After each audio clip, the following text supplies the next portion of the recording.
Bueno, entonces aquí estamos. Para mí es un gusto tener la oportunidad de formar parte de esta mesa con destacados juristas, ¿no? Este es un asunto en México, si algo tenemos es, creo, cada vez más avesados, bueno, desde siempre, pero cada vez una formación en materia de derecho que es muy atractiva y muy importante para el desarrollo del país. Bueno, a ver, yo le voy contando quiénes están hoy con nosotros. Está hoy con nosotros Georgina Velasco Zanella. Ella es coordinadora, bueno, ahí vamos a ver su currículum en cualquier momento en pantalla, ahí la tenemos. Algunos de los cargos que ha tenido Georgina: licenciada y maestra en Derecho por la UNAM, la Universidad Nacional Autónoma de México, gerente nacional de procedimientos administrativos en la Comisión Nacional del Agua, consejera jurídica y de servicios legales de la Comisión Nacional de Electricidad. Eso es lo que tenemos originalmente. ¿Había algo más o no? Sí, ¿verdad? Sí, actualmente me desempeño como coordinadora contenciosa en la Oficina del Abogado General de la Comisión Federal de Electricidad. Ah, perfecto, sale. Bueno, ella tiene la posición a favor. Bueno, también está con nosotros Carlos Rodríguez Sámano. Él es abogado por la Libre de Derecho, con especialidad en Relaciones Industriales, por el Centro de Desarrollo Gerencial de la General Electric Company. Es también doctorando se llama, ¿verdad? Sí. Doctorando, claro, en Derecho por la Universidad de Monterrey, la UDEM. Se ha desarrollado desde hace 49 años como abogado interino de empresas basadas en México, consultor senior en proyectos de energía en alianza con diversos despachos de abogados y actualmente secretario del Consejo de Directores de la Asociación Mexicana de Energía AC. Él está en contra del proyecto y así lo manifestará en un ratito. Bueno, también con nosotros Eduardo Andrade Sánchez. Querido Eduardo, gracias. Licenciado en Derecho y doctor en Ciencia Política por la Universidad Nacional Autónoma de México. Ha sido en distintas ocasiones diputado federal, senador, subdirector de planeación de prestaciones económicas del ISSSTE, magistrado del Tribunal Superior de Justicia del Estado de Veracruz y actualmente es director general de profesiones de la Secretaría de Educación Pública. Él está a favor de la posición sobre la reforma eléctrica. Y cerramos, gracias, con Raúl Pérez Johnston. Gracias, Raúl, maestro en Derecho, maestro en la Universidad de Chicago, candidato a doctor en Derecho por la UNAM, catedrático, conferencista y asesor de gobiernos, organismos reguladores y empresas nacionales e internacionales en muy diversos temas, uno de ellos el que tiene que ver con el sector energético. Miembro de la Barra Mexicana de Abogados, Colegio de Abogados, así como integrante del Ilustre y Nacional Colegio de Abogados de México. Raúl, maestro, muchas gracias. Gracias. Bueno, yo le recuerdo cuál es la dinámica. Nos echamos a andar con una presentación de 5 minutos por cada uno de los expositores. Posteriormente pasamos a 3 minutos para la exposición en lo que corresponde a una segunda vuelta. Ahí iniciamos el debate, tenemos las preguntas de usted, que en todo el país, a través de la señal del canal del Congreso, que llega a todo el país más allá, y cerraremos con lo que tiene que ver directamente ya con las conclusiones. Y sobre todo, que en estas conclusiones hay una idea muy claramente establecida, en la cual seré vehemente y enfático en decirles a los legisladores, a las y los legisladores, qué es lo que deben ellos considerar respecto a las decisiones que tomarán en el Pleno. Todo indica que la tercera semana de febrero, estaremos ya en plena discusión en el Pleno. Entonces, como hemos venido desarrollando el inicio del debate, le damos la palabra inicialmente a Georgina Velasco Zanella. Muchas gracias. Entonces son 5 minutitos, si se pasa un poco no importa, pero de preferencia ceñirse a los 5 minutos, ¿no? Muchas Adelante, gracias. Georgina. Bueno, muchas gracias, Javier. Pues buenos días a todos. Miren, esto es importante, por lo menos muy importante para el país. Quiero decirles que tú, quien estás ahí en la cámara viendo, los que estamos aquí presentes y yo tenemos un punto en común innegable e irrebatible. Todos encendemos la luz, el interruptor de la luz por lo menos una vez al día. Todos usamos la electricidad y por eso nos importa y nos atañe esta reforma, y les voy a decir por qué deben pedirles a los representantes por los que votaron que la aprueben. Mi propósito es arribar a la verdad respecto de si debe o no aprobarse la reforma constitucional planteada por el Ejecutivo Federal. Yo te doy las razones, tú decides y desde luego tú le dices a tu representante que apruebe o no. Y recuerda, la verdad es la adecuación de mi pensamiento con la realidad objetiva de las cosas. Entonces, te voy a decir por qué sí a la reforma, porque el Estado será responsable de preservar la seguridad y la autosuficiencia energética y garantizar la seguridad nacional y los derechos humanos que tienen como núcleo el derecho humano a la vida digna, porque el Estado conducirá el sistema eléctrico nacional y planificará su manejo, porque CFE con su generación instalada sí garantiza la disponibilidad ininterrumpida del suministro eléctrico de calidad y la flexibilidad operativa y capacidad de reacción inmediata ante las condiciones de demanda, contingencias por fenómenos naturales y respaldo de energías intermitentes. La iniciativa establece que CFE participe con el 54% de la energía requerida en el país y que el sector privado lo haga con el 46%. Lo que es acorde con el sistema de economía mixta pública y privada que mandata la Constitución. Ahora te voy a decir por qué no se pueden quedar las cosas en el estado en que están y por qué no se debe dejar la reforma de 2013 como está. Porque esta reforma de 2013 destruyó el sistema de planeación del sistema eléctrico nacional y provocó un peligro real de balcanización de las redes, porque permite que los generadores privados se conecten en cualquier lugar del territorio nacional, y produjo un modelo de mercado insostenible que depende de transferencias crecientes del sector público al sector privado, que solo podrán mantenerse con elevados aumentos en las tarifas eléctricas, porque no garantiza la continuidad del sistema eléctrico nacional ni preserva la seguridad y autosuficiencia energéticas, porque pone en riesgo la seguridad nacional y no garantiza el abastecimiento de la electricidad a los precios más bajos posibles. La desaparición de la CFE es una crónica anunciada y de cumplimiento fatal en el corto plazo, lo que implica una catástrofe eléctrica como la que se vive en España actualmente, porque se otorgaron permisos ilimitados de generación sin tomar en cuenta la demanda futura y se creó una sobreoferta de generación. La reforma de 2013 fue un engaño, no cumplió con lo que prometió. Ahora mira, la demanda de electricidad crece durante todo el día hasta llegar a un punto máximo. Para satisfacerla, se despachan las centrales eléctricas sucesivamente a partir de la más barata hasta la más cara. Sin embargo, en el pago a las centrales participantes, todas reciben el precio que ofertó la central más cara, beneficiando a los privados. Las bases del mercado y el manual de despacho establecen que el respaldo lo cubrimos todos los usuarios. Todo el déficit del mercado será socializado hacia todos los participantes y CFE, suministro básico, que absorbe más del 90% de la electricidad, es quien lo paga. Esto implica que el respaldo lo pagamos todos los usuarios. Actualmente, las condiciones de competencia son asimétricas, ya que CFE tiene prohibido contratar con sus empresas de generación y la energía que genera no es reconocida con certificados de energía limpia que tiene que comprar CFE a sus competidores. Y finalmente, la intermitencia la respalda CFE con las plantas convencionales. Es un respaldo que no pagan los privados, sino todos nosotros los usuarios.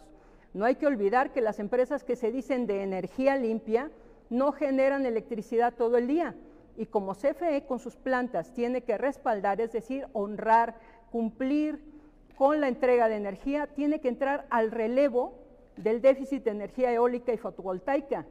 Por ese relevo, pero ese relevo no lo pagan ni les importa si produce o no contaminación los privados, lo que constituye un ejemplo puntual, perdónenme aquí la expresión, del modus operandi de los privados, que como diría mi abuelita, son muy entendidos del honor y muy desentendidos del gasto.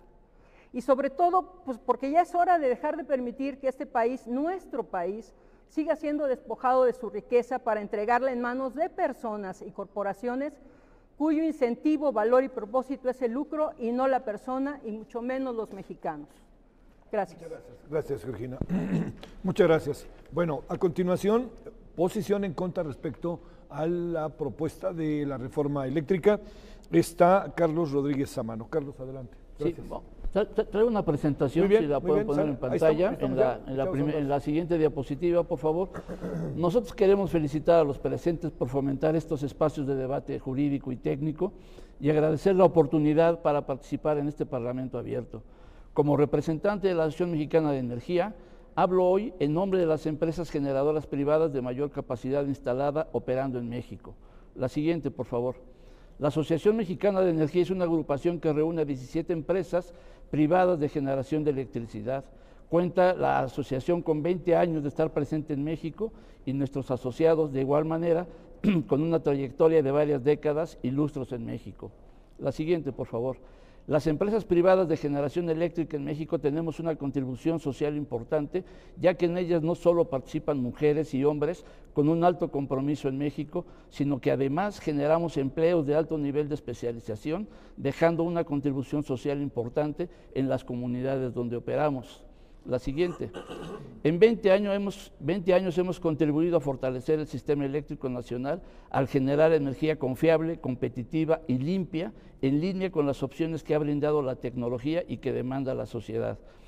Hoy, las centrales que operamos en coordinación con CFE, trabajamos conjuntamente con la Comisión generando esta electricidad, ofrecemos energía eléctrica en menores emisiones y ahorrando con ello al Estado mexicano recursos públicos. Sin duda, esta participación de quienes forman parte de las empresas privadas en el sistema eléctrico nacional, coordinadas por la profunda experiencia y capacidad de los equipos técnicos de la Comisión Federal de Electricidad, ha permitido llevar a la mayoría de los mexicanos la electricidad que necesitan. La siguiente diapositiva, por favor. A partir de que conocimos la iniciativa de reforma constitucional, hemos revisado las implicaciones que tiene en términos de respeto a los derechos de todos los mexicanos. Y esto es importante porque hay que recordar que un porcentaje significativo de la energía eléctrica que recibimos los mexicanos lo provee la Comisión Federal de Electricidad en colaboración con el sector privado, en concreto con los productores independientes de energía. La suma de la energía que CFE utiliza de fuentes propias más los PIEs, los productores independientes, es del 69% de la que se produce en México. De acuerdo con datos publicados por la Auditoría Superior de la Federación, la energía más barata que CFE tiene es aquella que proviene de los productores independientes, siendo que estos productores privados producen electricidad a un costo mucho menor y que la iniciativa de reforma propone la cancelación de todos sus contratos y permisos. Las consecuencias serían graves para los hogares, para los negocios que necesitan una energía confiable, a menores costos y menos contaminantes. La siguiente, por favor. La iniciativa pone en entredicho principios legales que dan certeza y seguridad jurídica al presente y futuro de México. Las afectaciones tocan áreas esenciales para nuestro país y para las generaciones por venir. En primer lugar, tenemos el tema de que trastocan garantías y principios constitucionales de legalidad, debido proceso, seguridad, salud y derecho a un medio ambiente sano y certeza jurídica, así como el principio de irretroactividad de la ley.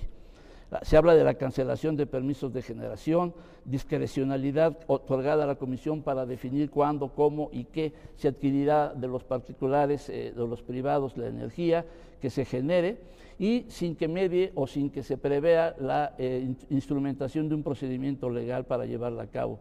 Sin certidumbre jurídica y Estado de Derecho para las empresas en México, no puede haber un bienestar duradero para las personas.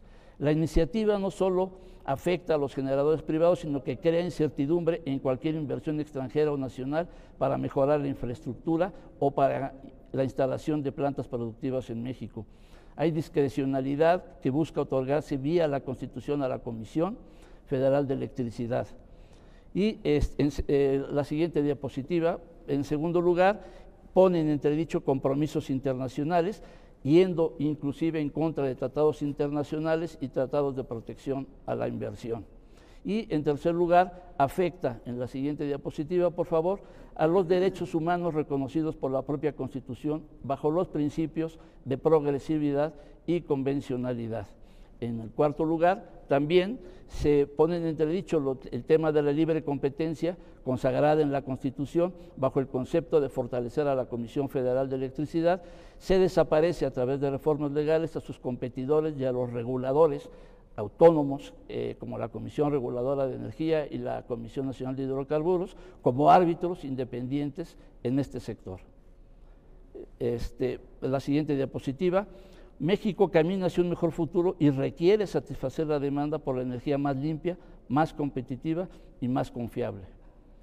aquí me detengo y más adelante continúo, ¿no? En la segunda ronda. En la segunda ronda, sí. Gracias. Gracias. Le recuerdo en qué tema estamos, por si inicia sintonía con nosotros aquí en el canal del Congreso, aspectos constitucionales y legales de la propuesta de reforma eléctrica, y le recuerdo que puede participar usted a través de la dirección que ha estado pasando y estará pasando a lo largo de la emisión de este debate, preguntas@canaldelcongreso.gov.mx, para que participe con nosotros a lo largo de la emisión. En la parte final, después de los momentos en donde hemos convenido de que los participantes nos den sus puntos de vista, la y los participantes, que podamos tener en la parte final la participación de usted. Bueno, presentamos a continuación Eduardo Andrade Sánchez. Él está a favor de la reforma eléctrica. Adelante, Eduardo.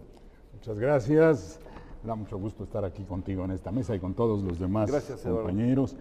Y respecto a las razones por las cuales estoy a favor de esta reforma, es porque creo que el Estado mexicano, en el modelo constitucional de nuestro país, es quien debe regir los aspectos estratégicos, las funciones básicas, aquellas que tienen que ver con los servicios públicos. El abastecimiento de electricidad es esencialmente un servicio público que no debería estar en el mercado.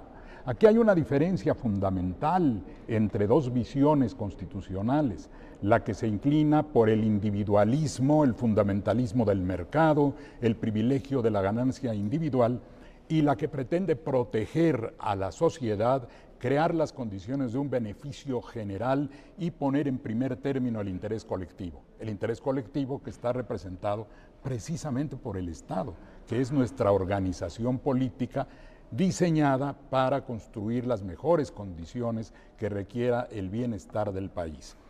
Y en el caso de esta reforma, estamos retomando el modelo realmente orientado a un beneficio social y no a la ganancia individual. Entre lo que se ha dicho, mi respetado colega que acaba de participar señalaba que hay un ahorro de recursos públicos, y es exactamente lo contrario. La Comisión Federal de Electricidad pierde dinero por las transferencias que tiene que hacer al sector privado que se ha puesto en marcha a partir de la reforma eléctrica privatizadora, que fue una tendencia globalizada a raíz del triunfo de la corriente neoliberal en el mundo entero. Y hay un traslado de recursos porque la Comisión Federal de Electricidad no despacha energía que podría despachar, porque le tiene que dar una preferencia a los privados y porque tiene que pagarle en condiciones de encarecimiento esa energía. En términos generales, de acuerdo a la iniciativa que es de aprobarse, se trasladan más de 400,000 millones de pesos por esa vía al sector privado de manera injustificada.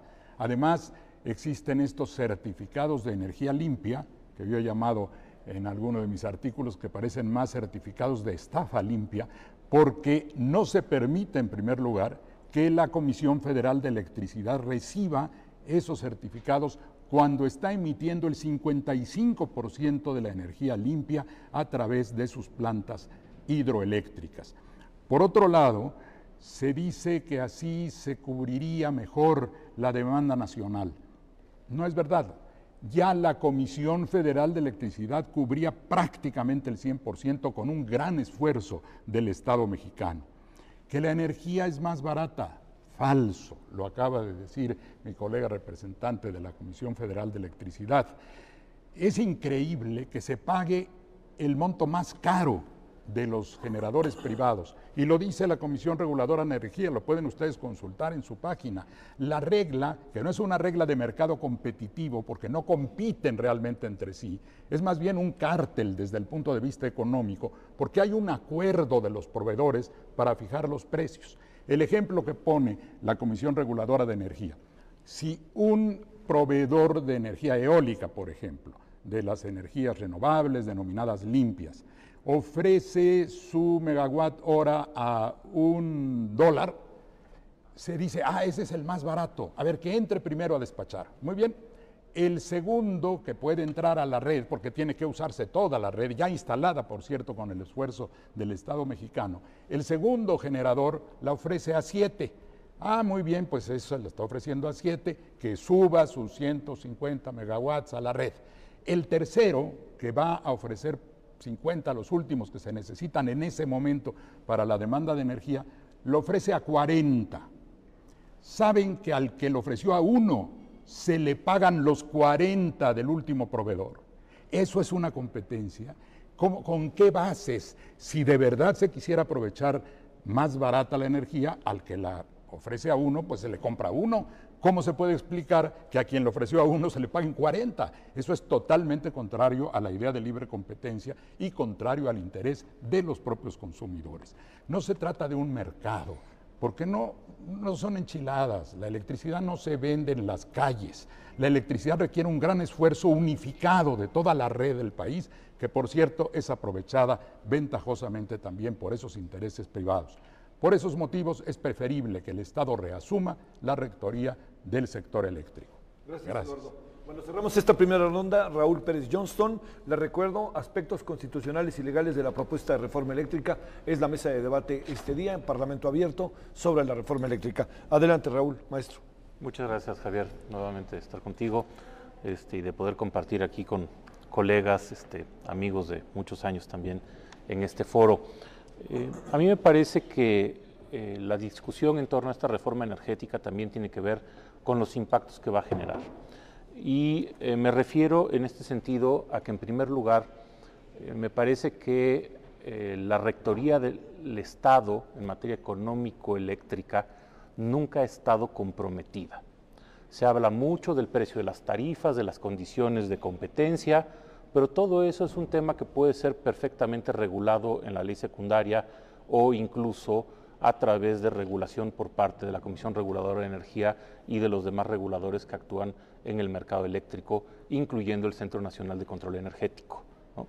Me parece que en ese sentido la soberanía del Estado en materia eléctrica nunca ha estado comprometida, ya que siempre ha tenido no solamente la rectoría, sino también la vigilancia, ¿no?, administrativa para que todos los actores en el mercado, desde CFE como empresa productiva del Estado, como sus subsidiarias y filiales, así como los generadores privados, cumplan con la ley, ¿no?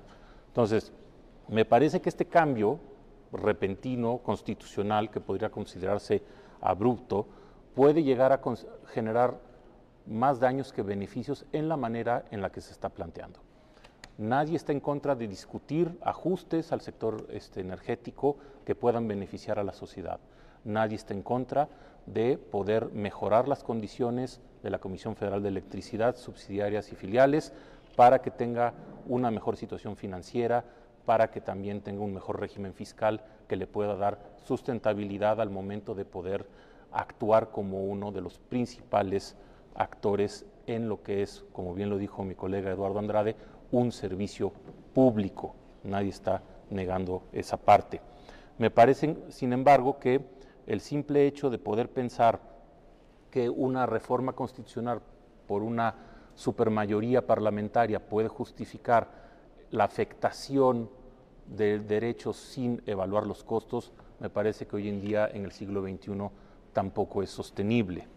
En ese sentido, me parece que, con independencia de discutir si nuestros jueces van a seguir o no el camino de una posible declaratoria sobre la inconstitucionalidad de una reforma a la Constitución, sí hay principios en la propia Constitución que obligan y obligarán a los jueces y a los reguladores a tener que interpretar de conformidad esta reforma con toda una serie de principios constitucionales, principalmente en materia de derechos humanos.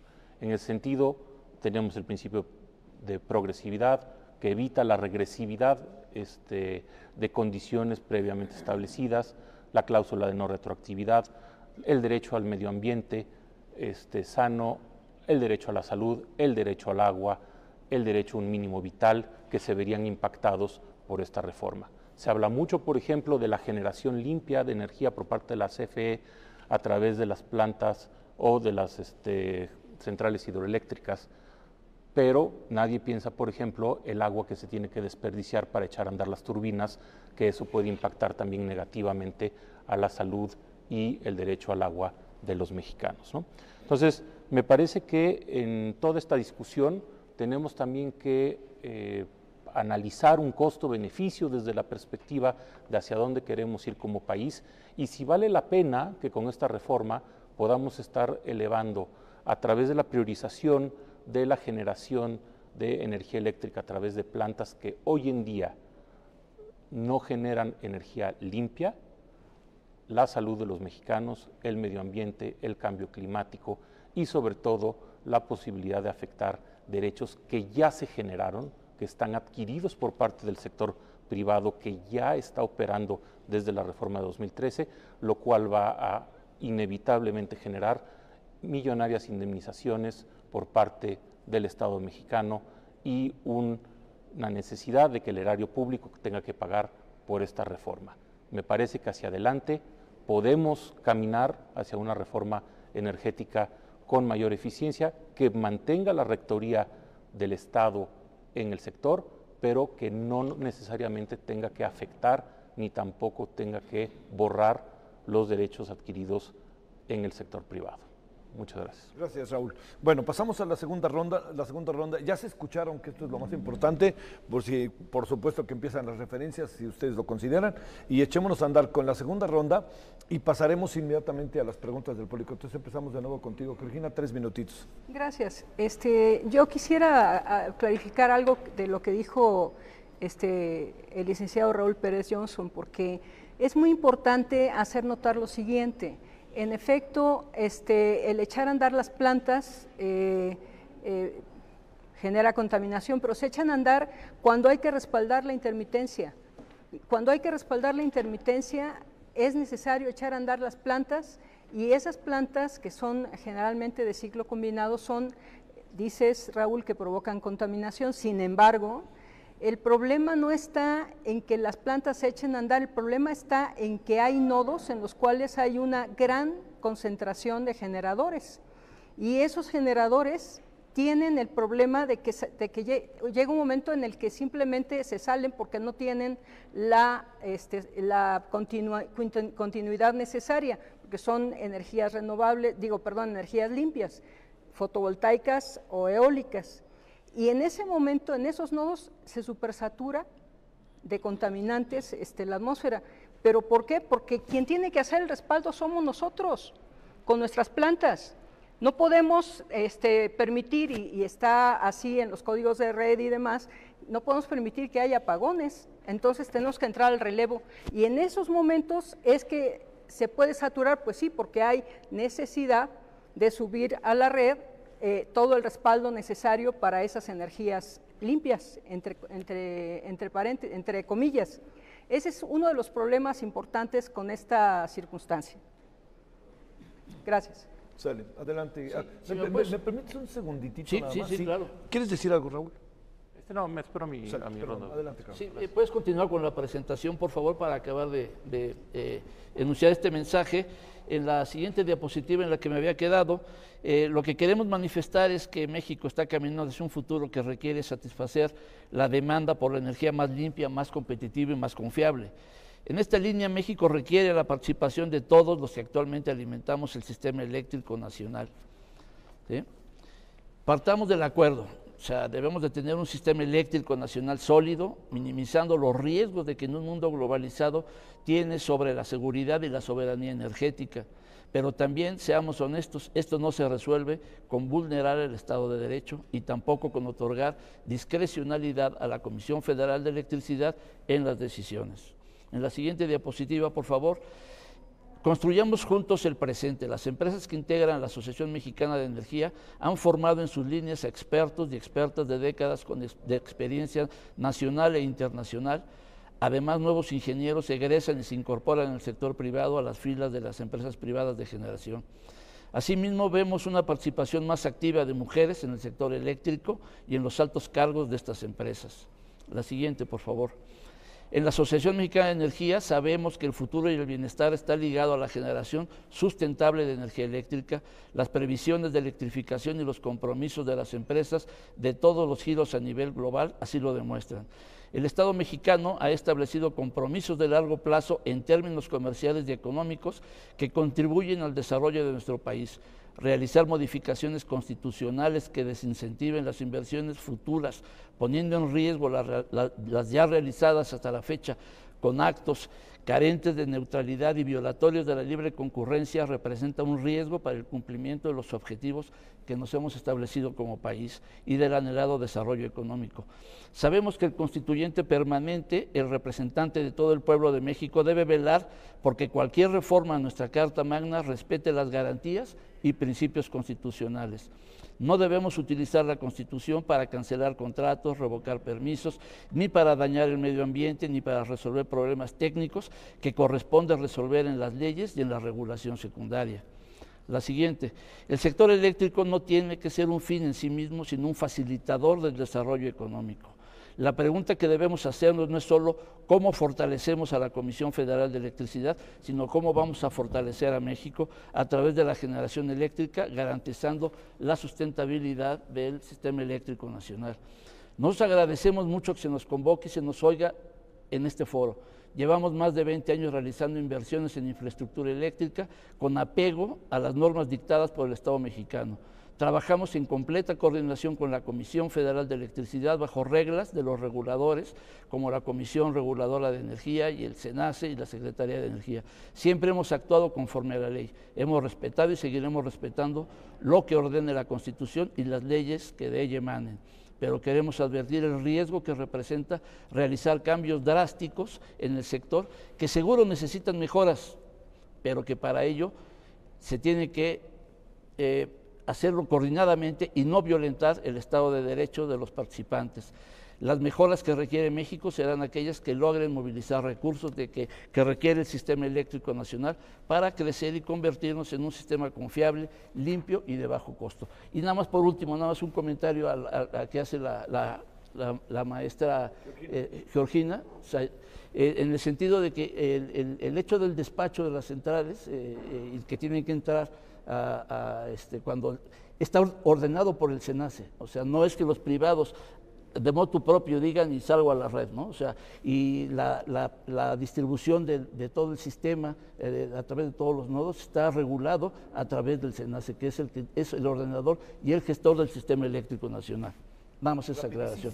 Para que vaya Eduardo, adelante. Sí, con todo gusto, Carlos. Mira, el punto es que el SENACE sí regula el momento de interconexión y los requisitos de interconexión. Sin embargo, si a algún generador privado le pluje establecerse en X sitio, no podemos decirle que no se establezca ahí. ¿Por qué? Porque simplemente la regulación no nos permite hacerlo. En consecuencia, ese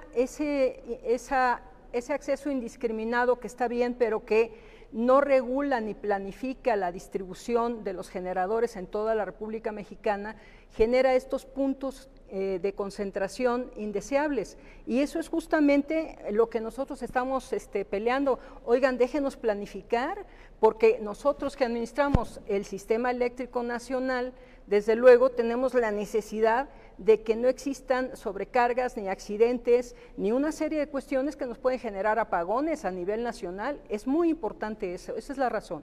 Bueno, seguimos y regresamos al ratito, ¿no? Porque además hay preguntas que están ligadas directamente con lo que dicen. Eduardo Andrade, adelante, Eduardo. Claro que sí, con mucho gusto. Bueno, yo quisiera empezar para comentar con Raúl, por supuesto con todos, que hay un principio de derecho constitucional básico reconocido por todos los tratadistas de derecho constitucional y por la Suprema Corte, por supuesto. La Constitución no puede ser inconstitucional. No hay acciones de inconstitucionalidad contra reformas a la Constitución, porque la Constitución es el receptáculo de las decisiones fundamentales de un país y pueden modificarse en cualquier sentido y en cualquier momento si así lo disponen los órganos que pueden hacer una reforma constitucional, el denominado Poder Constituyente Permanente.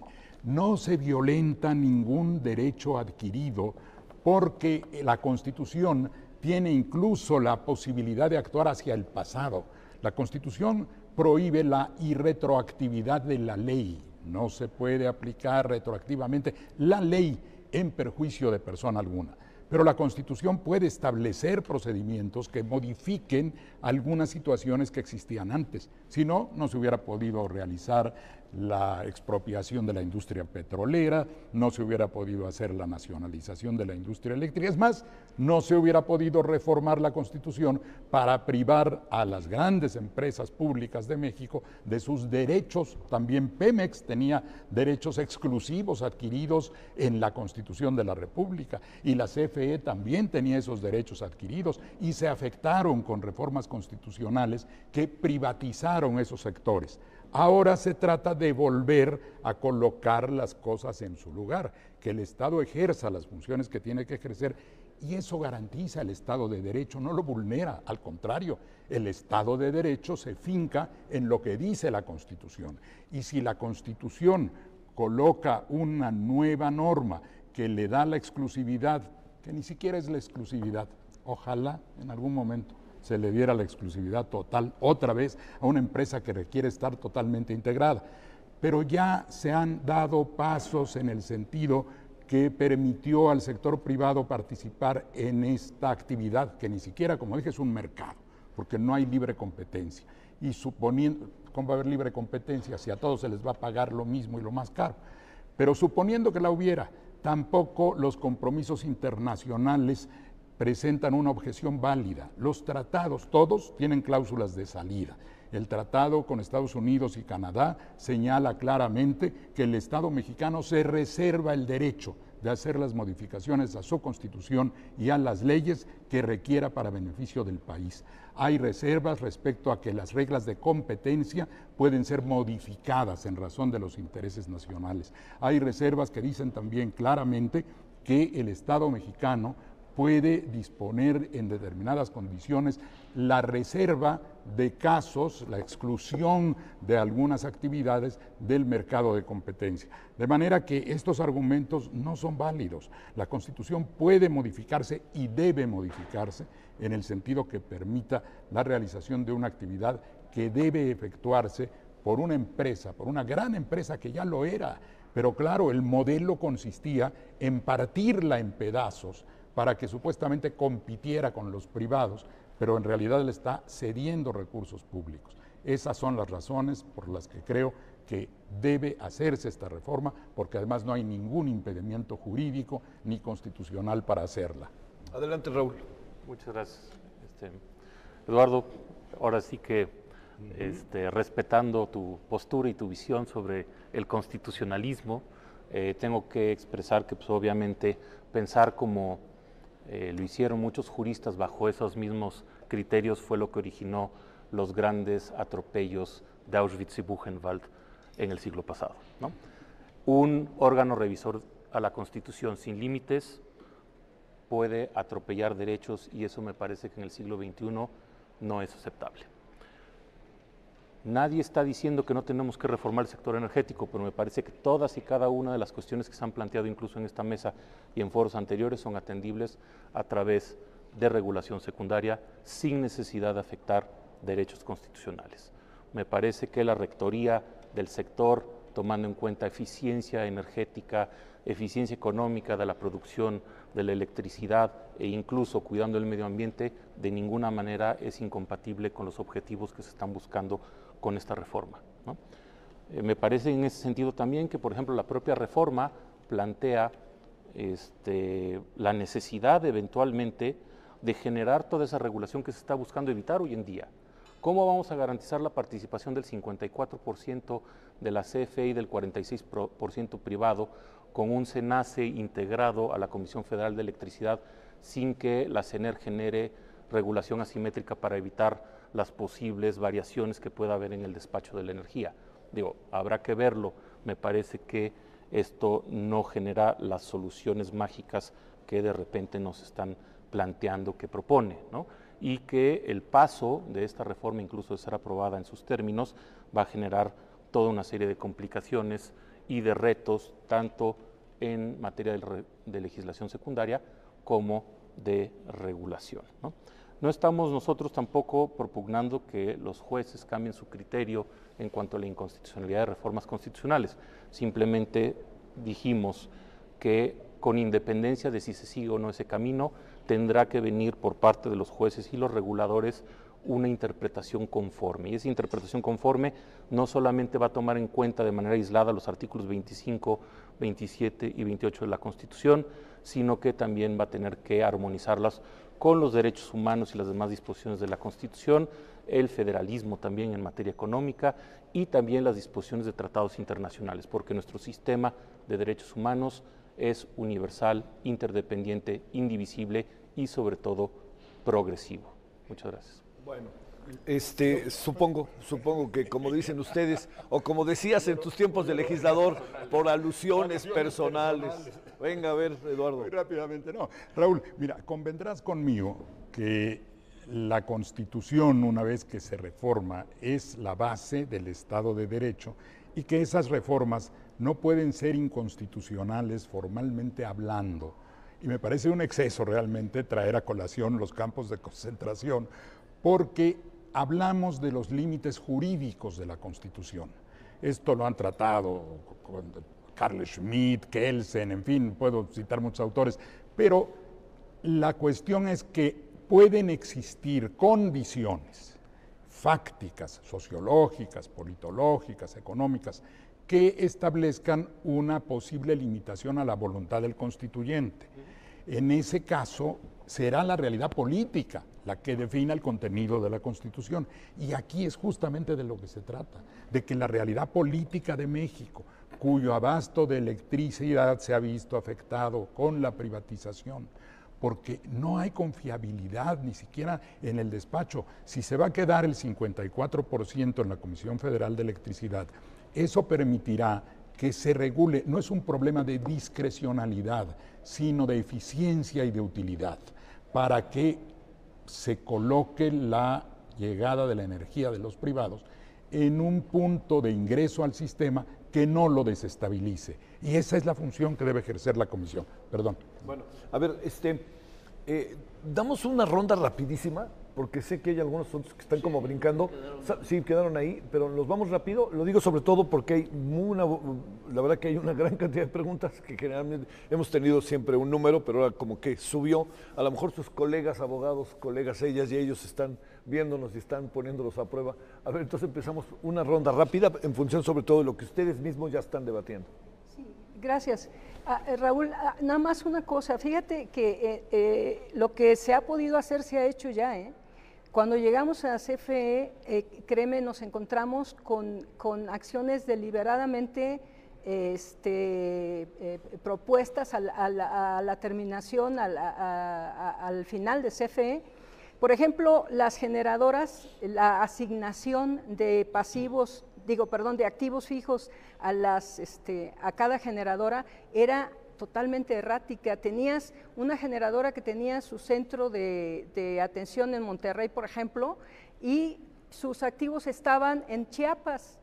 O sea, la verdad es que ese tipo de cuestiones son verdaderamente terribles. Bueno, eso ya se organizó, ya se reorganizó, pero hay cuestiones que tienen, como dice el maestro Eduardo Andrade, es necesario que la realidad sea adecuada, sea regulada por la Constitución. Y esa circunstancia nos permitirá, no discrecionalidad, nos va a permitir desde luego una regulación secundaria que establezca términos y condiciones, pero desde luego necesitamos, a partir de la norma fundamental, empezar a generar nuevamente una estrategia energética para el país y una estrategia energética sustentable. La interpretación conforme, que no te preocupe, de verdad, yo creo que estamos más que hechos a esa realidad. El capítulo 8 del TEMEC, como lo citó el maestro Andrade, está perfectamente claro respecto de la capacidad que tiene el gobierno mexicano de enmendar su constitución.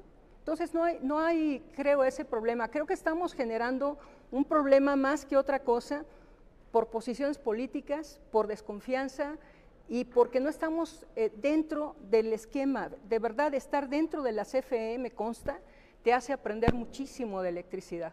Y hay cosas que te pasan inadvertidas que después te enteras que son relevantísimas, como es el hecho, por ejemplo, del respaldo a la intermitencia. De verdad, el respaldo a la intermitencia es algo impresionante, pero sobre todo es algo que no pagan, y sobre todo no es algo que esté regulado. En febrero del año pasado, hace un año, se generó la crisis de apagones por la subida extraordinaria de los costos del gas. ¿Y qué hicieron los privados? Se salieron y se fueron a su casa a tomar chocolate, ¿verdad? Nosotros tuvimos que reinstalar toda la capacidad del sistema eléctrico, al costo que fuera. Entonces, es importante.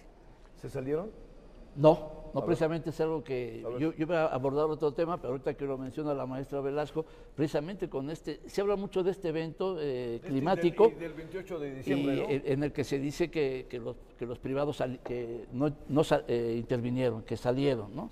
Sí, huyeron, y lo cual no es cierto. Las centrales están operando, ¿no? O sea, parar una central no es nada más como apagar un botón y ya. O sea, cuesta millones de dólares parar una central y después volverla a arrancar.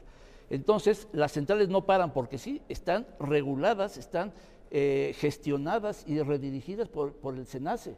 El SENACE está diciendo quién despacha, en qué momento y a qué capacidad las está despachando. Las centrales que operan a gas natural del ciclo combinado tenían una crisis precisamente porque más del 80% del gas natural pues es de importación y viene casi todo del sur de Texas, ¿no? En las 10 interconexiones que tiene con México. Entonces, cuando vino la crisis, efectivamente, el SENACE que es el que modula toda el despacho y la distribución de qué centrales salen y qué centrales entran, ¿no? Y lo estuvo modulando el SENACE y lo operó de maravilla, en conjunto con los privados, y ningún privado salió. Entró en el momento en que el SENACE le dio la instrucción de entrar a apoyar a la CFE. Cierto, la CFE y el SENACE actuaron de maravilla en esta crisis, pero siempre tuvo el respaldo y el apoyo de las empresas, de los generadores privados. Eso es algo que está probado porque ninguna empresa paró, porque eso, además de que tenemos responsabilidades por todas las bases del mercado, los manuales de mercado, hay un manual específico para este caso de emergencia, bajo el cual se siguió todo el protocolo para operar en ese momento, y las centrales estuvieron apoyando conforme el SENACE iba modulando dentro de sus protocolos para este tipo de emergencias, ¿no? Y por último, nada más aclarar un tema de lo del SENACE, que cuando hablábamos del despacho, eso no depende de los privados. O sea, el SENACE es el que inclusive hoy en día lo vemos, aprueba o niega las interconexiones. Y últimamente, en las últimas fechas, han negado todas las interconexiones. Un segundito, si me permites. A ver, Raúl, ¿algo que decir al respecto o no? Pues mira, si me das el uso de la palabra, nada más diría yo rapidísimo, retomando alusiones personales, tanto de Georgina como de Eduardo. Sí, efectivamente, Kelsen y Schmidt, grandes constitucionalistas de los años 30, último, el gran constitucionalista del nacionalsocialismo, ¿verdad? Yo diría que una visión contemporánea de lo que es la reforma constitucional y los límites a las mismas incluye a los derechos humanos como un límite real a la actividad del poder de reforma. Y esto lo ha dicho la propia Corte Interamericana en el caso Olmedo Bustos contra Chile y otros precedentes que han generado ya una jurisprudencia sólida, incluso a nivel regional y conforme a las obligaciones que el Estado mexicano ha asumido. Asimismo, nada más mencionar de manera muy rápida que sí, efectivamente, el Estado mexicano tiene el derecho soberano de poder afectar incluso retroactivamente ciertos derechos. No obstante ello, pues tanto en las grandes expropiaciones que hubo a partir de los años 30 y hasta los años 70, 80, pues obviamente en todos los casos el Estado mexicano tuvo que pagar costosas y cuantiosas indemnizaciones, ¿no? El artículo 27 sigue estableciendo que en casos de expropiación se tendrá que indemnizar justamente, ¿verdad? Entonces, y además de eso, pues habrá que ver si esa afectación retroactiva tiene o no una justificación. Por ejemplo, si nosotros vemos lo que pasó con la crisis financiera de 2009, en donde hubo afectación de derechos adquiridos, y sido las interpretaciones más recientes, creo yo, a nivel generalizado por parte de tribunales constitucionales sobre afectación a derechos adquiridos. En todos los casos se ha justificado esta acción siempre y cuando estemos ante una situación de urgencia, ante una situación de catástrofe financiera pública generalizada, y creo que no es el caso. Creo que sí necesita ajustes el sector financiero, pero no estamos ante la quiebra del Estado mexicano en su conjunto para poder justificar el afectar el pequeño porcentaje de generación privada que existe hoy en día, sin que se pueda fortalecer por el otro lado y se pueda buscar que la CFE y los órganos reguladores del Estado tengan rectoría sobre el sector. Eso sería todo. Muy brevemente, primero, la cita a constitucionalistas efectivamente del pasado, pero muy sólidos, tiene que ver con un debate que no podríamos desarrollar en este momento, que es el contenido formal y material de las constituciones. Y en esos dos autores, como ahora otros muchos, y nuestros propios juristas nacionales y los miembros de la Suprema Corte coinciden en esa premisa básica de que la Constitución no puede ser inconstitucional.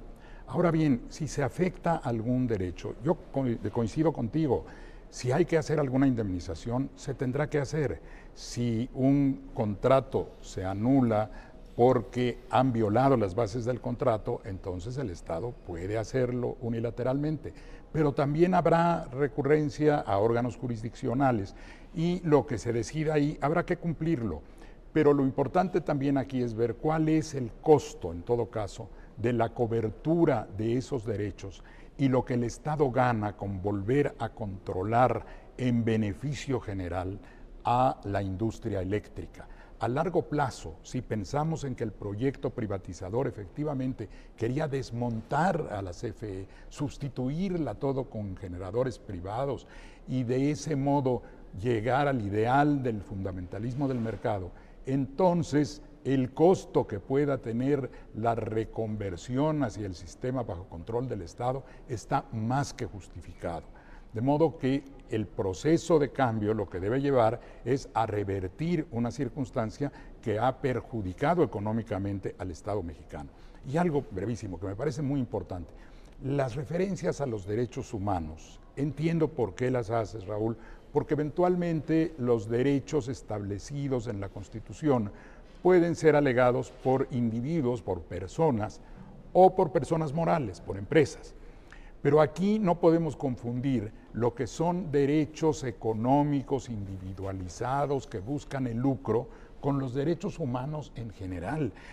Brevemente, libertad. ¿Se afecta la libertad de nosotros con el cambio? De ninguna manera. La igualdad tampoco. La libre expresión menos. La reunión, la asociación. El derecho al agua, por cierto, no se afecta porque las turbinas son movidas por el agua, pero no consumen el agua. Se afecta el derecho a la alimentación, se afecta el derecho a la no discriminación. Me podrían decir, es que van a discriminar a los privados. No, porque la restricción establecida en la Constitución priva sobre cualquier otra disposición. Lo ha dicho la Corte. La Constitución puede establecer restricciones a los derechos humanos y esas restricciones incluso sobre lo que digan los tratados internacionales. Y la interpretación conforme, pues es una interpretación conforme a la Constitución. Esa se aplica para las leyes, para los reglamentos, para las circulares, pero la Constitución se interpreta bajo un criterio integral y es la norma suprema que en todo caso su interpretación siempre será a favor, lo dice el artículo 39, al interés del pueblo. Todo poder se instaura en beneficio del pueblo y en este caso ese es el beneficio que se busca. Brevísimo algo, Raúl. Nada más, muy breve, decir que sí, efectivamente, dentro de la interpretación constitucional, cualquier restricción a los derechos se debe de interpretar de la manera más restrictiva posible. Y eso es parte del principio pro persona que viene en el artículo 1 constitucional, como lo ha interpretado nuestra propia Suprema Corte y la Corte Interamericana de Derechos Humanos. Me parece nuevamente que dentro de esto tenemos un debate vastísimo y muy interesante pero no están de acuerdo. Seguimos en desacuerdo. No están de acuerdo. El desacuerdo ahí tiene que ver en este es más profundo el desacuerdo. Sí, tiene que ver con dos modelos totalmente distintos de constitución y de país. Pero el punto de la restricción sí es muy importante definirlo. Si en un tratado internacional existe algún derecho X, pero la Constitución lo restringe. Pongo un ejemplo, la Constitución no permite votar, salvo que pase determinado tiempo, a los ministros de los cultos. En rigor, los tratados internacionales les garantizarían ese derecho, pero la Constitución impone ahí una restricción, y esa restricción está por encima de lo que diga cualquier tratado internacional, y así lo ha reafirmado la Corte. Muy bien. Ya cuando empezaste a decir que los prelados no pueden votar y sí pueden votar, dije, mejor le cambiamos, no vaya a ser que alguien quiera ser diputado. Que de pronto ya. Cosas que han pasado. A ver, yo les propongo, entiendo, a ver, adelante, sí. Mira, es que no quiero dejar este dato suelto. Carlos, sí. Mira, Carlos, sí, en efecto el Senado se despacha, pero desde luego hay una cosa importante. En ese evento, está registrado en la página del SENACE, está publicado, no es una afirmación dogmática mía, es desde luego un dato que se puede constatar. En las ofertas de adelanto se subieron los privados, cuando vieron el precio del gas se bajaron el mismo día, está registrado. En consecuencia, pues no es algo que esté yo imputando de manera ociosa, es algo que está registrado y que se puede constatar sin ningún problema. Entonces, al final no les convino pagar el precio del gas y por eso se bajaron y por eso el respaldo lo tuvo que hacer CFE. Yo quisiera nada más dejar eso. No más. Bueno, sal. Okay. Yo no estoy de acuerdo, pero al final del día... Está publicado.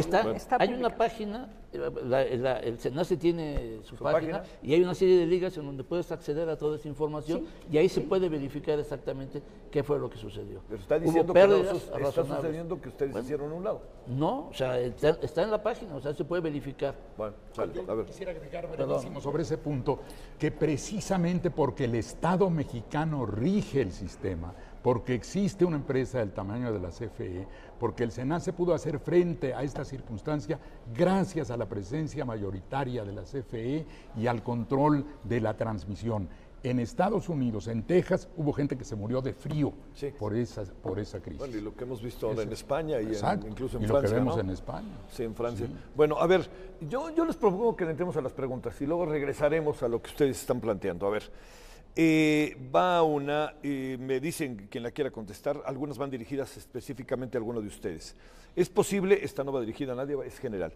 Gustavo Ortiz, ¿es posible aprobar una reforma constitucional que va en contra de otro artículo vigente de la Constitución que prevé el principio de no retroactividad? La reforma propuesta señala explícitamente que aquellos permisos que fueron otorgados de manera legal van a ser cancelados. A ver. Ya está contestado, precisamente.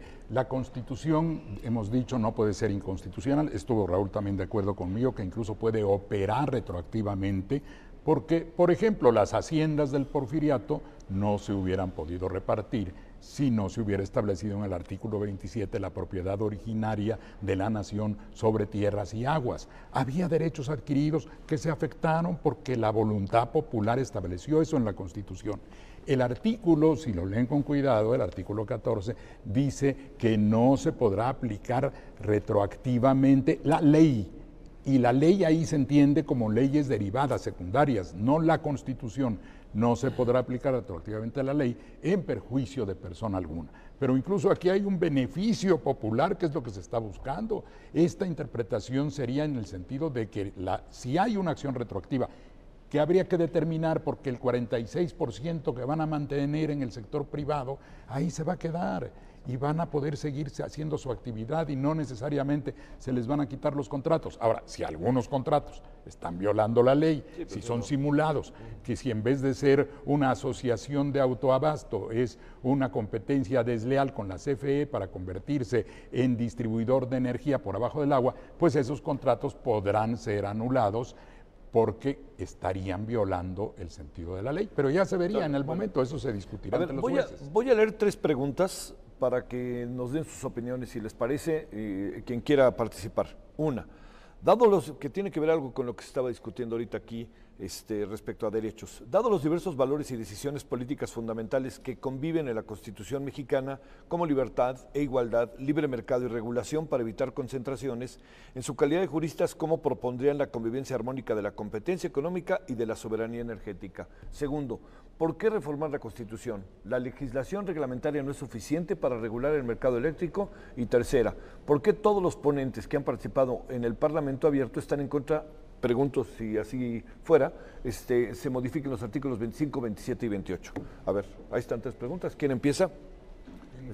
Carlos. Perdón, Eduardo. No, adelante. Adelante, Carlos. Pues mira, desde luego, nosotros consideramos que la reforma energética del 2013 fue un parteaguas a un modelo que venía económico y financiero que ya había dado de sí, ¿ok? Entonces se reformaron los artículos de la Constitución en el 2013, en el 2014 y subsecuentes años se emitieron las leyes secundarias y llevamos más de 800 o 900 disposiciones administrativas de carácter general, lineamientos, normas oficiales mexicanas, etcétera. Hay una gran riqueza en la regulación secundaria que en una reforma estructural de esta naturaleza, ya lo expresaba un premio Nobel de Economía, Paul Krugman, que este tipo de reformas estructurales tardan más de 10 años en acabar de implementarse, ¿no? Entonces a nosotros este cambio, cuando empezó este cambio en el actual gobierno, fue a los 8 años de que llevábamos de implementación de reforma, pero con un avance sustancial en todo lo que fue la regulación secundaria, ¿no? Entonces, bajo ese esquema, nos consideramos que efectivamente esto puede mejorar para bien de todos, para bien de la CFE y de los privados que han invertido, ¿sí? Los que tienen sus permisos ya otorgados, que tienen contratos de interconexión, que tienen contratos comerciales con usuarios finales o con usuarios calificados, etcétera, ¿no? Entonces, como está planteada actualmente la reforma, es regresiva a un modelo que ya se superó, ¿sí? Y que se superó porque en un mundo globalizado como el que nos encontramos y a raíz de la firma de los tratados comerciales, que ya llevamos alrededor de 13 tratados comerciales, pues todos tienden precisamente a ir hacia adelante y no regresar, ¿sí?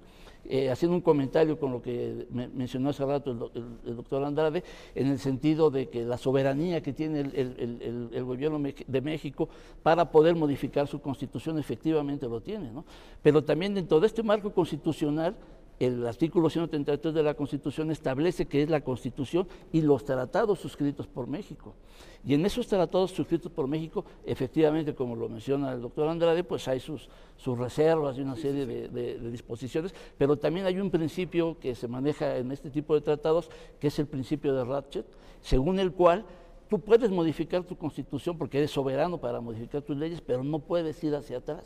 La puedes modificar, pero no puedes violar lo que ya negociaste hacia atrás. Hay inversiones ancladas muy fuertes de millones de dólares en estas inversiones, o sea, en todo lo que son desarrollo de empresas generadoras en cualquier ámbito, en ciclos combinados, en eólicas, solares, renovables, hidráulicas, etcétera. O sea, y son inversiones de años, o sea, no es de que llegas hoy y me pongo una plantita aquí y me voy mañana, ¿no? Te quedas anclado en el lugar donde te instalas, en el municipio donde te instalas, o sea, llegas y te quedas en la población, en el municipio, ¿no? Pues son inversiones a largo plazo que no puedes dejar en un estado de indefensión, como viene planteada la reforma, decir que al día siguiente que entra en vigor la reforma, se cancelan, porque habla de cancelar permisos y contratos, ¿no?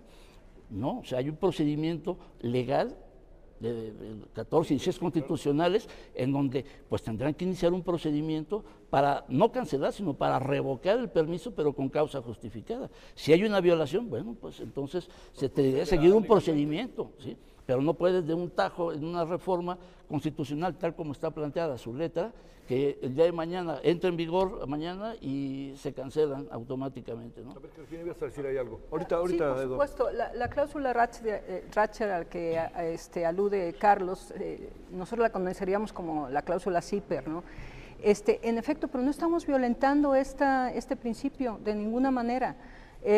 por lo que hace a la cancelación de los permisos, Carlos, estamos hablando de los permisos obtenidos de manera ilegal, con fraude a la ley, con un esquema en el cual se finge cumplir con la ley, pero es una simulación solo para beneficio propio y para hacer un mercado paralelo que está desde luego demeritando, pero con mucho, la economía de la CFE.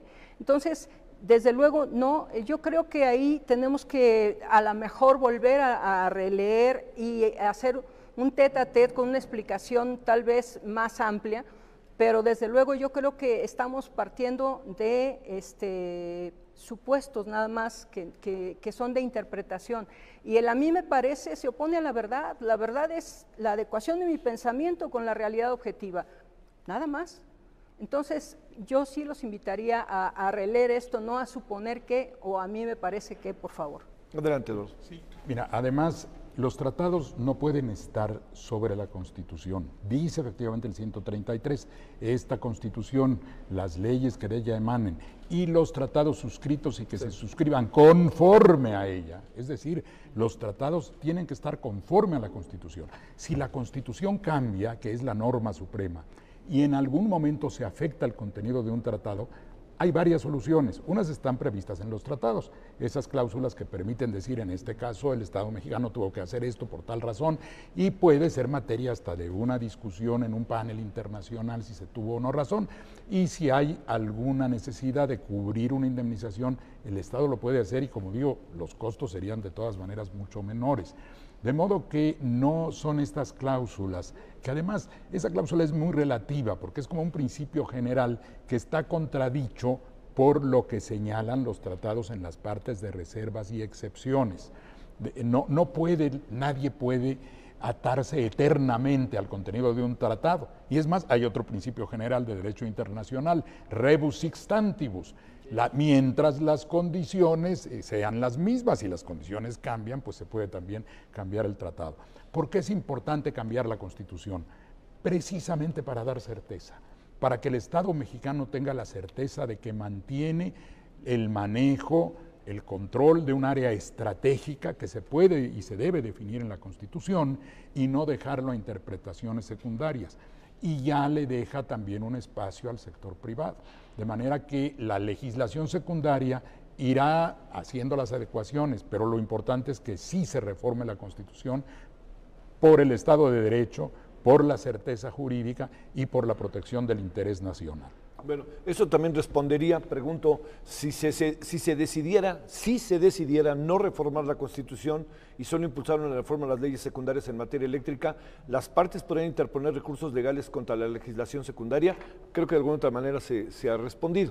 Este es un asunto incluso más técnico que de índole de a favor o en contra, no es un asunto constitucional. A ver, Carlos. Sí. Gracias, Javier. Mira, yo nada más retomar un pequeño punto de lo que se ha venido discutiendo. Obviamente, el Estado... Perdón, no te preocupes, Javier. Obviamente el Estado puede reformar su Constitución, obviamente el Estado incluso puede violar tratados internacionales. Es su potestad soberana, pero tendrá que asumir las consecuencias de sus actos. Eso también es una situación que creo que es de sentido común. Me parece que se habla mucho de los beneficios que traería volver a retomar el control sobre una parte de la generación energética por parte de los privados a través del control estatal y de las indemnizaciones que se tendrían que cubrir. Yo no he visto hasta ahorita un análisis serio de costo-beneficio de cuánto costarían todas esas indemnizaciones frente a lo que este cambio constitucional provocaría, ¿no? Eso en primer lugar. Y segundo, me parece que también tendríamos que evaluar si esta reforma realmente es necesaria. El tema de la revocación de los permisos de autoabastecimiento y cogeneración por parte de la CRE es algo que se está ejecutando hoy en día y que el tema está a discusión e interpretación de los jueces sobre si hay o no un fraude a la ley. Y me parece que ese tema no necesitamos subirlo a la Constitución para tener certeza jurídica una vez que los jueces competentes, conforme a la Constitución del Poder Judicial de la Federación, se pronuncien. Entonces, ¿hay fraude a la ley? Pues que se revoquen los permisos. Si no hay fraude a la ley, que se respeten las condiciones de inversión que se le prometieron a estos generadores y que puedan trabajar dentro de las reglas que la propia Constitución permite. Me parece que el tema es así de fácil. Y obviamente, con o sin reforma, estos temas se van a seguir judicializando, Javier. Sí, claro, va a ser difícil que no. No quiere decir que el Estado viole tratados internacionales. Puede separarse de un tratado internacional si hay un cambio constitucional. Todos los tratados tienen también cláusulas de salida. Los estados pueden denunciar. Sí. Pues se salió el Reino Unido de la Gran Bretaña de la Unión Europea, ¿no? Se salió Estados Unidos del Tratado de París, ya volvió. Pero los países pueden salirse de un tratado y hay reglas en los tratados para eso. Sí. A ver, la reforma propuesta señala explícitamente que aquellos permisos que fueron otorgados de manera legal van a ser cancelados. Ahora nos dice Georgina que no es así. Creo que hay una coincidencia. Los ilegales sí. No, digo, es que dije legal. Sí, legal, van a ser cancelados. Dices, los ilegales, es la pregunta que se hace. Los ilegales van a ser cancelados, eso es lo que entiendo. A ver, adelante. Sí, pero creo que aquí hay una coincidencia con la maestra Velasco, con Georgina, sí. Porque creo que es un tema de cómo se expresan las cosas, ¿no? Los contratos son legales, los permisos son legales, se otorgaron bajo el amparo de una ley, ¿sí? En la reforma energética de 2013, en un transitorio se les reconoce esa validez y se dice, oye, pero tienes una fecha de caducidad y cuando se acabe tu permiso, se acabó ese autoabasto, ¿sí? Pero, sin embargo, en ese ínter, tú puedes migrar a otra de las figuras que contempla el mercado eléctrico, ¿no? Entonces, pero son legales. Hasta ahorita, que yo no tengo conocimiento de que alguno haya sido declarado ilegal o que la Comisión Reguladora haya revocado, que es el término jurídico, sí, que haya revocado un permiso, que le revoque el permiso porque haya incumplido por haber creado un mercado secundario, que haya hecho un mercado paralelo o paralelo, etcétera, ¿no? Entonces, creo que en eso estamos de acuerdo. Todo este esquema del mercado de la electricidad está extremadamente regulado. Y por tanto, si hay algún incumplimiento, pues la autoridad, la Comisión Reguladora de Energía, podrá llevar a cabo iniciar un procedimiento administrativo para revisar el permiso y si hay un incumplimiento, proceder a revocarlo y el particular pues tendrá derecho a defenderse, porque tiene ese derecho, la misma CRE en su resolución final le dará el derecho, si no estás de acuerdo con la resolución, la puedes impugnar, ¿no? Bajo el esquema legal. Ahí para que escuchemos tu opinión, Georgina, te agrego otra. Dice, hay riesgos de inconstitucionalidad en la reforma planteada por el Ejecutivo Federal y bueno, algo que tendría lógica en última instancia, que sí podría terminar en la Suprema Corte de Justicia el asunto, como muchos otros asuntos que últimamente hemos visto, ¿no? Bueno, el principio general es que las reformas constitucionales no se pueden sujetar al procedimiento de constitucionalidad, es decir, no sería el caso prima facie, ¿no? O sea, a bote pronto. Ahora, lo que decía Carlos respecto del autoabasto, la referencia es, hay permisos que están obtenidos de manera completamente ilegal, se simula cumplir con los requisitos o con los extremos que la ley establece, pero es una simulación y lo que hacen realmente es comercializar, establecer un mercado paralelo que comercializa la energía eléctrica cuando eso está expresamente prohibido. Entonces, ante ese tipo de cuestiones, por supuesto que hay que que poner un coto a eso, porque nos genera un mercado paralelo que nos cuesta muchísimo dinero. Entonces, es evidente que ese tipo de cosas son a las que se alude en la reforma, ese tipo de cosas son las que tenemos que quitar.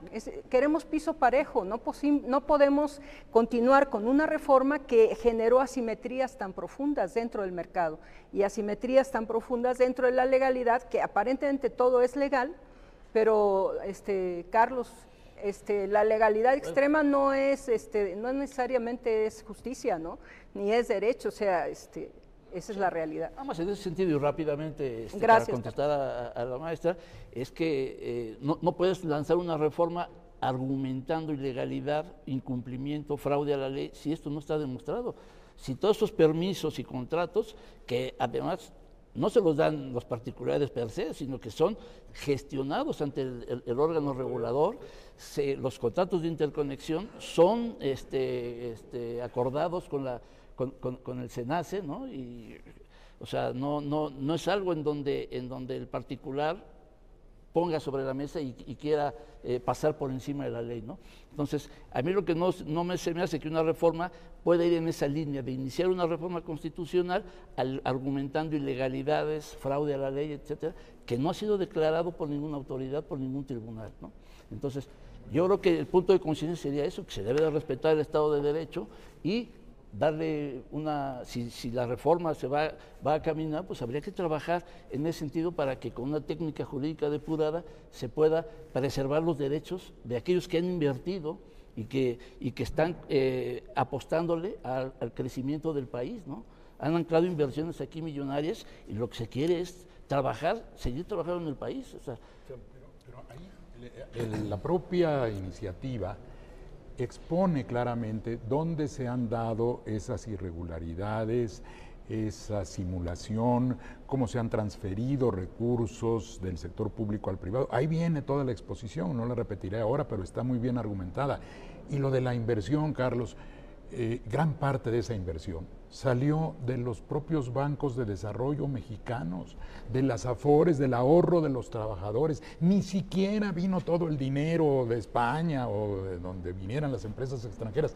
Tomaron empréstitos de dinero que estaba en México. Eso es todavía más grave, a mi juicio, y está en la iniciativa. Bueno, Eduardo, pero te voy a decir una cosa, o sea, estos proyectos que son millonarios, efectivamente, y además son negocios, son empresas las que las llevan a cabo y operan bajo un principio económico, jurídico, legal, que es el de obtener una rentabilidad, una utilidad razonable para sus proyectos. Entonces, este tipo de proyectos, todo el mundo, o sea, todas las empresas, si tú pones una empresa también vas y buscas un empréstito, pero el hecho que te dé una banca de desarrollo un préstamo, no quiere decir que te den el dinero y ya te olvidaste de él, tienes que pagarlo y tienes que ser un gestor eficiente de tu negocio, de tu proyecto, para que esa banca de desarrollo te otorgue un crédito y tu calificación crediticia valga para que puedas tú desarrollar ese proyecto, porque son proyectos a largo plazo. Entonces, si es eso de que la banca de desarrollo, que no traen el dinero, pues sí, o sea, sí traen dinero, traen capitales, ¿no? Y que se bancan, se financian, pero también eso se paga, no nada más de que, porque se lanza la idea de que, es que está con un empréstito de la banca de desarrollo, sí, pero eso hay que pagarlo. ¿Y se paga con base en qué? Con una gestión eficiente, social, responsable de las empresas que están manejando dinero de los accionistas, dinero ajeno, y que tienen que pagar a la banca de desarrollo. La banca no es una hermana de la caridad o Carmelitos Descalza que te regalen el dinero para un proyecto, nada más porque eres inglés o francés o español, no. Pero mira, el punto es que además las tasas son mejores en la banca de desarrollo, pero lo peor, Carlos, sí, es que fue un círculo vicioso para favorecer a estas empresas. La banca de desarrollo, con dinero mexicano y con tasas preferenciales, financia el proyecto. Y luego, ¿qué pasa con los contratos a 20 años?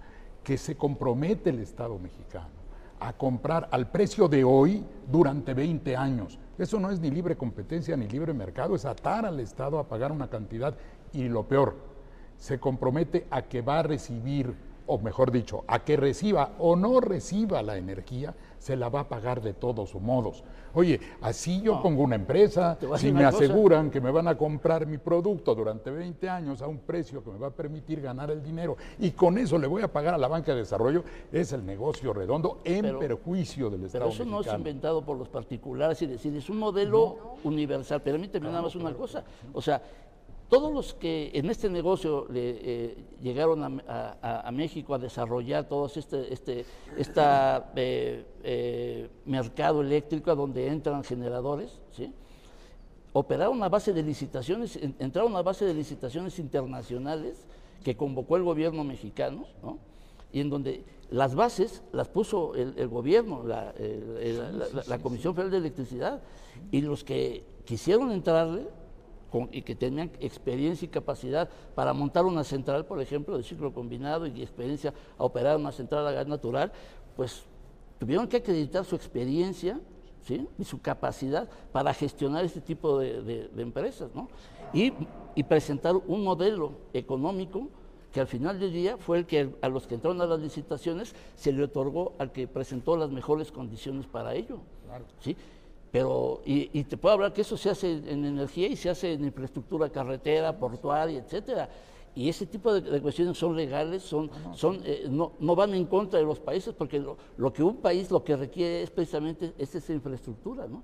Y con modelos así, y darlos a valor presente neto. Adelante, de acuerdo, Carlos, nada más yo digo dos cosas. Uno, las licitaciones no están estableciendo no prejuzgan respecto de todo el marco lícito de un negocio.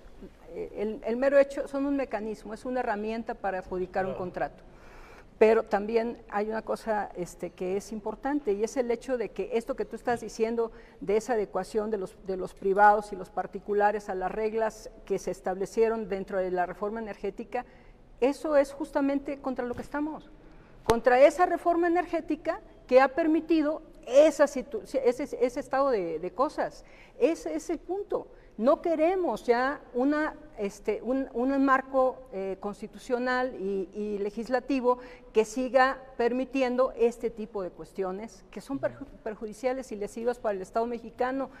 Mira, a mí me cuesta y a ti también te cuesta en tu recibo, Carlos. Yo creo que no es así. Perdón que te contradiga. Es acreditable, es acreditable. Pero es que este modelo no es algo que nos hayamos inventado o que el gobierno neoliberal se inventó. O sea, nosotros como México, con respecto ya no al primer mundo, sino con respecto a Latinoamérica, tenemos 10 o 15 años de atraso, con respecto a Argentina, Colombia, Chile, etcétera, ¿no? O sea, estamos entrando tarde a esta transición de cuando quemábamos leña, carbón, diésel, y le entramos en los 90 al tema del gas natural, 2000, etcétera, ¿no? Y estamos transitando hacia todo el tema de energías limpias, ¿no? O sea, no es un modelo que nos hayamos inventado, estamos entrando a un modelo que ya se desarrolló en el mundo. Ya no digo de países de primer mundo, sino estoy hablando de Latinoamérica, donde en los años 70 éramos la cabeza de Latinoamérica, y hoy estamos atrás, estamos en la cola de la fila de Latinoamérica en este tipo de reformas estructurales que nos han llevado a cambiar de modelos ya antiguos, y estamos en el siglo XXI y tenemos que migrar hacia esos modelos. Es que contra ese modelo es justamente contra lo que estamos, Carlos. Pero eso es la diferencia. No es un problema de regresar o de adelantar. Pues en todo caso, bueno, cuando se nacionalizó la industria eléctrica, dejaron de estar los privados, ¿no? Ahora estamos regresando a querer meter a los privados, entonces también es regresivo este modelo. Pero el problema no es su carácter regresivo, no, es su carácter perjudicial. El neoliberalismo va en retirada. Qué bueno que no le hemos entrado más. ¿Ves lo que pasó en Chile con las Afores, con el sistema de cuentas individuales? Generó una convulsión social. Ahora están buscando hacer una constitución, ojalá lo logren. El neoliberalismo ha agudizado las diferencias, la desigualdad en el mundo. Ese modelo ya va para atrás. Si uno lee ahora las últimas publicaciones de The Economist, por ejemplo, nos hablan de la desglobalización, del mito neoliberal de que el mercado lo resuelve todo. Y lo dice gente como Joseph Stiglitz, que fue vicepresidente del Banco Mundial, que fue premio Nobel de Economía, y él mismo que vivió por dentro el modelo, está diciendo que no sirve. Qué bueno que no lo hemos profundizado más. Precisamente el propósito es no aplicar ese modelo. Esas reformas no eran estructurales, eran desestructurales. Nada más fíjate cómo desestructuraron a la Comisión Federal de Electricidad. Entonces, a ver, Raúl, sobre esto, ¿qué piensas? Sobre todo, a ver, también hay algo que significa el mercado y significan las condiciones de un país que en términos del proceso de la industria eléctrica tenía una posición muy avanzada y ahora empieza a aparecer como, si retomamos lo que dice Carlos, al final de la fila, de países similares al nuestro. No estoy poniendo otro ejemplo. A ver, Raúl, ¿ahí qué piensas? Pues mira, porque vamos a un choque de trenes legal, ¿eh? No, por supuesto, y déjame decirte dos cosas. Primero, yo quiero ver en esta república austera de dónde vamos a sacar el dinero, uno, para indemnizar a los privados, y dos, para destinar los fondos públicos necesarios para que CFE pueda cumplir con la demanda eléctrica de aquí a los próximos 30 años, ¿no? Sobre todo cumpliendo compromisos internacionales de generaciones en materia de gases de carbono, medio ambiente, etcétera, ¿no? Eso por un lado. Segundo, la Constitución tiene todavía, porque finalmente está construida sobre la base de principios, toda una serie de disposiciones que no te aclaran al 100% cada uno de los temas y que dejan ahorita a un gran margen de discrecionalidad para que después vayan definiéndose esas reglas por parte del legislador secundario y por parte de los reguladores, ¿no? Sea CENER, Comisión Reguladora de Energía, o cómo vaya a quedar al final el ordenamiento y la estructura institucional. Bueno, esto obviamente va a generar controversia y va a generar toda una serie de necesidades interpretativas por parte de los jueces, ¿no? Simplemente hace un rato mencionaba Eduardo de manera atinada, por ejemplo, las grandes reformas que hubo a raíz de la Constitución de 1917 con la disolución de los latifundios, por ejemplo, en las haciendas del Porfiriato, con los cambios y revocación de las concesiones en materia petrolera, pero la implementación de esas reformas constitucionales dio pie a 20 o 30 años de litigio. O sea, el tema petrolero se saldó hasta 1938, que hubo que cambiar la corte por completo, mandaron a todos los ministros a su casa y pusieron una corte nueva, y hubo que indemnizar a todas las empresas petroleras, ¿no? Lo mismo pasó con los grandes hacendados, por ejemplo, del Enequén en Yucatán. 1935 seguían litigando en la Suprema Corte el tema del reparto de las tierras, ¿no? Entonces, todos estos grandes cambios van a traer también un gran impacto regulatorio y un gran impacto económico en la impartición de justicia, ¿no? Porque es un tema que va a estar en los tribunales los próximos 20 años, ¿no? A ver, vamos a cerrar, a sabiendas de que sí, es evidente que las posiciones son encontradas respecto, quizás hasta una interpretación legal, ustedes saben más que yo, pero también respecto a modelo. Ahí está buena parte del asunto de lo que nos viene. Entonces, a ver, Georgina, yo diría, con base en esto que hemos estado hablando, de qué nos puede servir lo que hemos discutido, te diría qué tanto esto que se ha discutido hoy puede ser susceptible para que el legislativo lo tome en consideración, lo tome, porque hay muchas críticas al proyecto original, a la necesaria susceptibilidad de cambio en algunas áreas. A ver, digamos muy en breve, creo que se han escuchado y el público los ha escuchado, que cerremos un poco como viendo y pensando en algo que sé que se llevaría un buen rato, pero no quiero dejar de decirlo, en el ciudadano, ¿no? En la gente que pagamos la luz, de todos los órdenes económicos y sociales tan desiguales que tenemos en el país. Bueno, pues yo lo que te diría es, CFE quiere piso parejo, Javier. CFE quiere piso parejo, quiere reglas claras, no quiere simulaciones ni mercados paralelos, no quiere de ninguna manera distribuir entre todos los usuarios costos que van a parar a los bolsillos de los privados. No quiere eso. Quiere un trato justo, quiere una verdadera competitividad, porque ahora está amarrada, está completamente atada de manos. Y entonces, ¿qué queremos? Pues queremos eso, piso parejo. Por eso los términos de esta reforma y por eso es necesario su aprobación. Yo creo que es cuestión tal vez de releerlo nuevamente, y yo invito a todos, primero los felicito por este Parlamento abierto y desde luego agradezco la participación de todos ustedes y que me hayan permitido participar, pero desde luego lo importante es piso parejo. La reforma está diseñada para generar ese piso parejo. La preocupación de Raúl por los dineros no es tal, y finalmente la otra cosa es, hoy CFE puede hacerse cargo del sistema eléctrico nacional y de la demanda de electricidad en el país. Adelante, Carlos. Sí, mira, desde nuestro punto de vista, yo creo que esta iniciativa de reforma constitucional es regresiva, ¿no? Nos lleva a un modelo que ya está rebasado, que ya tiene más de 30 años y ha evolucionado, porque efectivamente se ha evolucionado, y debe de ir en línea con el Plan Nacional de Desarrollo, que busca un dinamismo, un crecimiento económico, finanzas públicas sanas que favorezcan el desarrollo, cumplir con objetivos sociales para enfocar las otras áreas de salud, seguridad, educación, etcétera, buscar la sustentabilidad ambiental e integración global, porque vivimos en un mundo globalizado. No estamos hablando de conceptos de neoliberalismo, yo creo que debemos hablar de conceptos de modernidad. Y por otro lado, para tener un piso parejo, la iniciativa no lo plantea así, el querer dejar en manos de la CFE el ser el jugador el árbitro, el dueño de la cancha y el dueño del balón, como ayer le hacían diferencias al deporte del fútbol, pues entonces a los privados no le están dejando un piso parejo, ¿sí?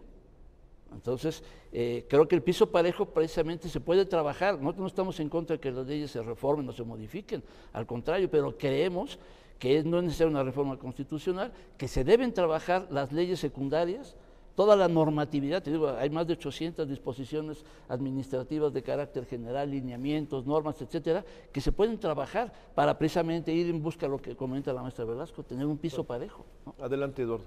Si había un piso disparejo, o si hay un piso disparejo, es el actual, con todas las ventajas, canonjías, privilegios que tienen las empresas privadas a su favor.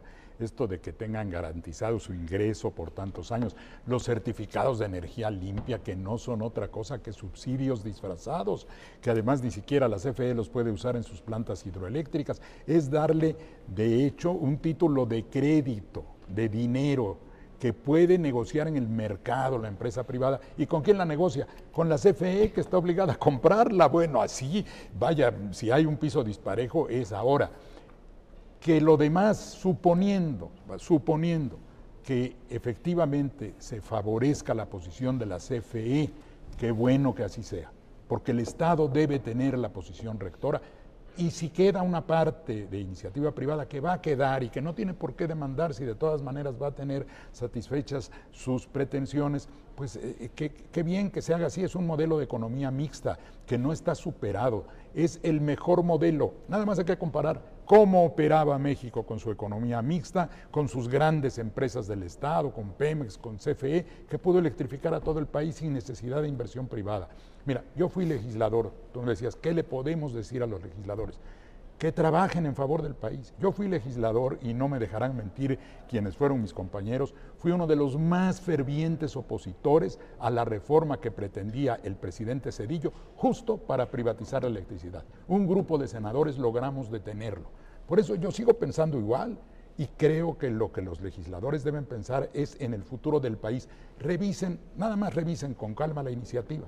Vean las cifras, la cantidad de recursos que pierde el país, la manera como se ha desmontado a la Comisión Federal de Electricidad, que es una gran empresa, la manera como poco a poco se quería desplazar, porque ese es el modelo. Yo no dudo que es un modelo que quieren quienes creen en él. Ese fundamentalismo del mercado es casi un dogma, casi religioso, pero es necesario que se vea que opera en contra del interés del país. Adelante, Raúl. Muchas gracias, Javier. Pues yo nada más comentar, me parece que es importante que estemos en esta discusión. Obviamente el sector energético, el sector eléctrico son fundamentales, ¿no? Prioritarios, incluso diría yo, dentro del desarrollo de cualquier país, con independencia de su clasificación constitucional dentro de los sectores de una economía mixta y de la rectoría del Estado. Pero me parece que también falta una reflexión mucho más profunda, ¿no? El modelo que se está planteando va a requerir enormes niveles de inversión pública que van a tener que ser sacados de los impuestos o simple y sencillamente a base de endeudamiento público.